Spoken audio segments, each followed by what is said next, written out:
Good afternoon. A teenager has been left with life-threatening injuries after a crash involving two cars and a lorry on the A1 in Northumberland.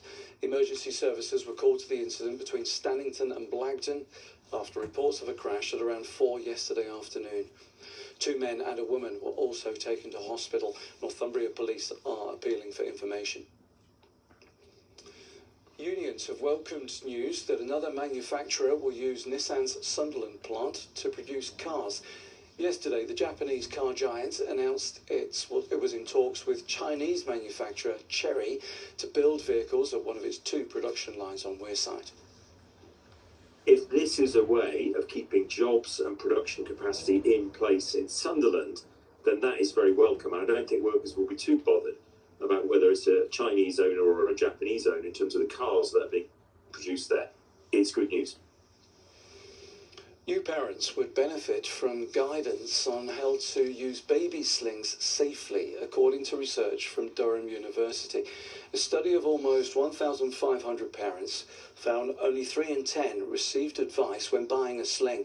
Unsafe use has been linked to accidental deaths. The research found some parents were unaware of the correct safety requirements.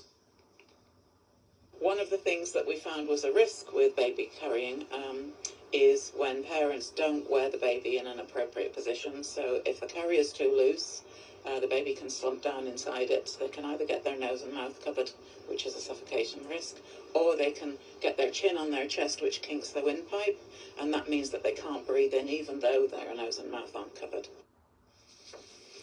Regional NHS leaders are calling for those eligible to receive a spring COVID booster to get their jab before the programme closes at the end of this month. Almost 200,000 people across the North East and Cumbria have had their jabs so far. That's around 1,500 more than at this time last year. Eligible patients can book their jabs via the NHS, online or by phone. And an auction of memorabilia connected to a pioneering Newcastle United footballer will go under the hammer today. Colin Veitch captained the Magpies through one of their most successful periods at the turn of the 20th century. Items include an engraved pocket watch, FA Cup winners medal and a 2-metre tall figurine. I'll have the news and sport for you at 6. Joe has the weather forecast next. Good afternoon.